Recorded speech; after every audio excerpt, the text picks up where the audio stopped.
Okay, here it is, folks. That's the computer that's been built. It took about 4 hours to put together. Here it is. This is the monitor that we have. Like I said, it's a 25.5-inch monitor with a built-in webcam and a microphone. On the monitor, it has basically some input-output ports, essentially media SD cards and stuff like that. Also some USB ports in the back to add some more stuff around it. Oh, also on the side here there's a little remote control that you can take out, so you can use it as a slideshow and download your pictures and stuff. And there it goes right in the side. This is an HP 2558HC.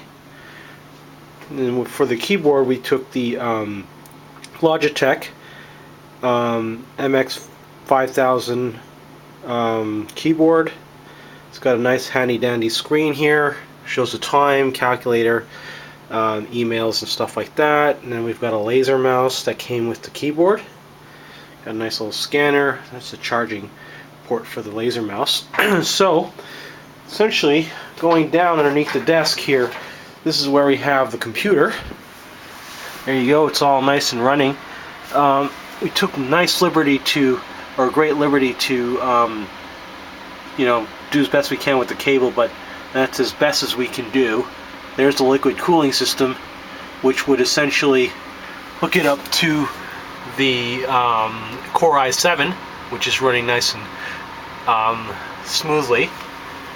That's the motherboard, which is an MSI Eclipse X58 motherboard.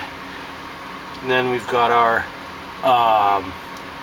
MSI N295 GTX running nice and smoothly. There really hardly isn't any noise other than the 4 fans, which are about 140 centimeter fans, one located on the top and then 3 located on the front, as you can see, running nice and quietly. And then there's the exhaust fan in the back. You can see that rather carefully right there. So everything looks fine, runs rather nicely. We've got Windows Vista 64-bit installed into the system, which should take advantage of the 6 gigabytes of triple channel DDR3 memory provided by Corsair. As you can see again closer to the motherboard, you'll see all these LEDs. They're not necessarily for decoration, but they actually show some information, such as the power, if it's working properly. Also, it works on a nice little phase system for the CPU. So all those 6 LEDs working nicely. It shows information, important information to the person without actually cracking open the case. Good for troubleshooting and stuff like that. So here are the 4 hard drives. There's the Seagate 1.5 terabyte Barracuda drive as a backup, and then followed by the 2 Western Digital Velociraptor 300 gigabytes operating in RAID 0. And then last but not least is the standalone drive, again a Western Digital Velociraptor as a standalone. Then we've got our Pioneer Blu-ray drive, which is a Blu-ray writer, and then the regular DVD writer working as well.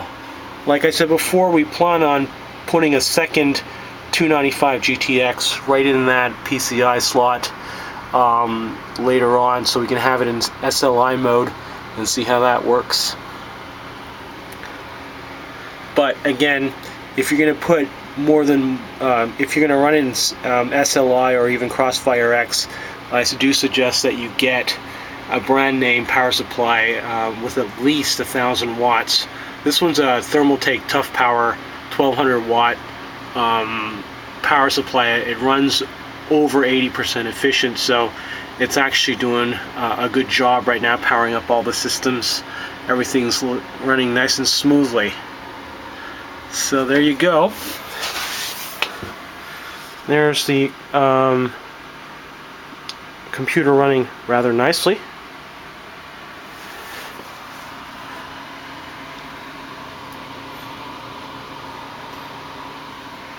We're going to have this thing on all the time, and like it or not, we're probably not going to install any games on it. We're probably going to have it run Microsoft Word and Excel and things like that, typically to run business applications and things. But we might run it, run some games later on and give you some benchmarks. So stay tuned. Thanks a lot. Bye.